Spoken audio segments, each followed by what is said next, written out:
Aqui é o mapa sensorial tátil, que a gente quis trabalhar as questões geométricas junto com o Braille, né, trabalhando aí o encaixe e o desencaixe. E quando a gente fala desses mapas sensoriais, a gente pode pensar em várias possibilidades, né, trabalhando aí os mapas em relevo, com inserção de Braille, né. Um projeto que eu estive junto, né, também no Sintesp, com a professora Raquel, que foi bem interessante. Eu até separei algumas páginas aqui para vocês. Vou parar meu compartilhamento. Aliás, vou passar, porque tem algumas páginas aqui. E eu compartilho com vocês. É uma história, né?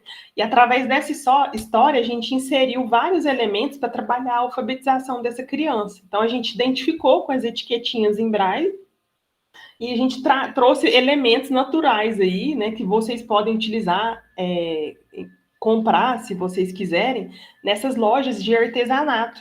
Então, a gente pegou ali, por exemplo, materiais que remetem ali o jardim, a gente trabalhou as cerejinhas, né, para fazer as frutas ali, né, na árvore. A gente colocou de forma proposital na hora de contar a história, essa cordinha que eu vou mostrar aqui para vocês. Então, é uma gama de possibilidade.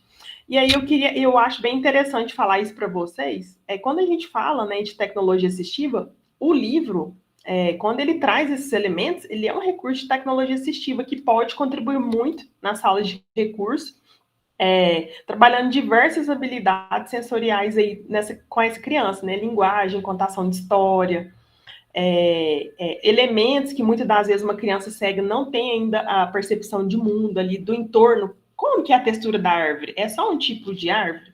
Como que a gente vai tentar trazer essa representação? O amarelo. Que cor que é o amarelo?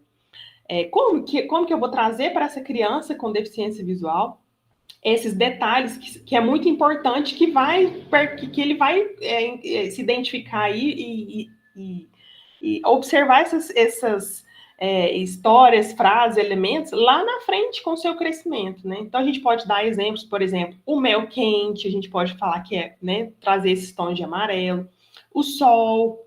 Então a gente tem que pensar em todos esses momentos aí, né? E aí a página, o livro, ele tem uma certa brincadeira com a história e com esses elementos, porque a gente para a história e aí a gente pode trazer a contagem aqui, a gente traz aí a rede de peixes que eu fiz com a meia, e aí eu fiz com os botõezinhos de blusa mesmo, comprei diversos botões, e aí eu faço barulhinho aqui, e a gente pode trabalhar a contagem, por exemplo, ou como que é no fundo do mar, como é que a gente vai trazer essa representação, por exemplo, no próprio fundo do mar. E aí, aqui, pessoal, ó, eu trago aqui para vocês, ó, foi tudo produzido com materiais de artesanato mesmo, né, que vocês podem trabalhar, então tá tudo aqui, ó, tudo em relevo, então conforme a gente vira a página, a gente vem contextualizando a história e aí vai trazendo aí várias possibilidades aqui. Uma portinha falsa que faz parte aqui da nossa história. Uma ideia interessante, pessoal, aqui, ó, eu quis trabalhar um pouco, acho que não está nessa página, o fundo do mar. E aqui eu fiz uma adaptação, às vezes vocês podem achar, se vocês acharem interessante. Sabe aquelas luzinhas de Natal? A gente pode trabalhar para as crianças, né, com deficiência, e para as crianças sem deficiência também, que aqui, para os videntes, no caso, a gente acende a luz, ele dá um efeito, né? Eu tirei aqui as páginas e aí, por isso que ela passou. Um outro material interessante que eu queria comentar com vocês é esse papel aqui, é um papel microcapsulado, e a gente passou numa impressora chamada Fusora, né? Então, quando a gente vem tatear, quando eu vou falar, por exemplo, a história, né? Como que é o barco, né? Como que é esse navio? O que que tem nele? Ele está ancorado ou não? E aqui eu fiz as etiquetinhas em braille, aumentei aqui também as palavras. A criança pode passar a mão, ela vai sentir esse relevo. Mas se na sala de recursos, na cidade de vocês, não tiver, vocês podem utilizar aquela cola 3D, que ela vai causar o mesmo efeito também, tá? Voltando aqui, deixa eu compartilhar de novo. Estou falando rápido, viu, pessoal? Por conta mesmo do tempo aqui. Eu quero mostrar um negócio bem legal aqui para vocês ao final da nossa aula. A gente só tem 25 minutos.